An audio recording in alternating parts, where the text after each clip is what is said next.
రాష్ట్రంలో పర్యాటకుల సంఖ్యను గణనీయంగా పెంచేందుకు దేశీయ పర్యాటకానికి ప్రాధాన్యం ఇచ్చేందుకు హాలిడే ఇన్ ఆంధ్రప్రదేశ్ కార్యక్రమాన్ని ప్రారంభించినట్లు పర్యాటక శాఖ మంత్రి కందుల దుర్గేష్ తెలిపారు. ఏడాది పాటు ఈ కార్యక్రమంపై ప్రచారం నిర్వహించనున్నట్లు వెల్లడించారు. అమరావతి సచివాలయంలో హోటళ్ల సంఘం, పర్యాటక నిర్వహణ సంస్థలు, ఇతర భాగస్వామ్య వర్గాలతో ఆయన సమావేశమయ్యారు.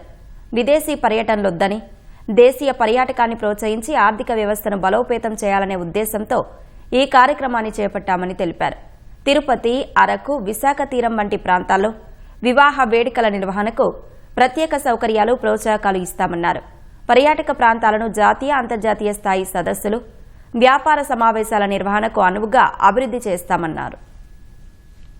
ప్రధానంగా టూరిజం వరకు వచ్చేటప్పటికి మనకి బయట దేశాలకు వెళ్లే వాళ్ళు ఎక్కువ, మన దేశంలోకి వచ్చేవాళ్ళు తక్కువ అవుతున్నారు. దాన్ని మనం తగ్గించి మన దగ్గరికి పర్యాటకులు తీసుకొచ్చే విధంగా చేసినట్లయితే టూరిజం సెక్టార్లో మనం ఆలోచన చేయాలనేటువంటి దాని మీద ఈ సమావేశం ఏర్పాటు చేసుకున్నాం.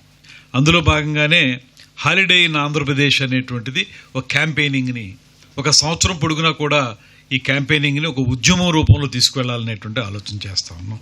పర్యాటకానికి సంబంధించినటువంటి కార్యక్రమాలను అభివృద్ధి చేయడంతో పాటు డెస్టినేషన్ వెడ్డింగ్స్, ఈ వెడ్డింగ్స్ అనేటువంటివి కూడా చాలా మంది వేరే ప్రాంతాలకు వెళ్లి చేసుకోవటం అనేటువంటి దాని బదులు ఇక్కడే మనకు అందమైనటువంటి ప్రదేశాలు ఉన్నాయి. ఈ డెస్టినేషన్ వెడ్డింగ్స్ ని డెవలప్ చేయడం ద్వారా అన్నింటినీ కూడా మేము ఒక్కళ్ళమే కాకుండా స్టేక్ హోల్డర్స్ అందరూ కలిసి ఒక యాక్షన్ ప్లాన్ తయారు చేసుకుని దాన్ని ఇంప్లిమెంట్ చేయగలిగితే రాబోయే రోజుల్లో బయటికి వెళ్లేటువంటి పర్యాటకులు తగ్గి మనకు వచ్చేటువంటి పర్యాటకులు పెరుగుతారనేటువంటిది ఒక ఆలోచన.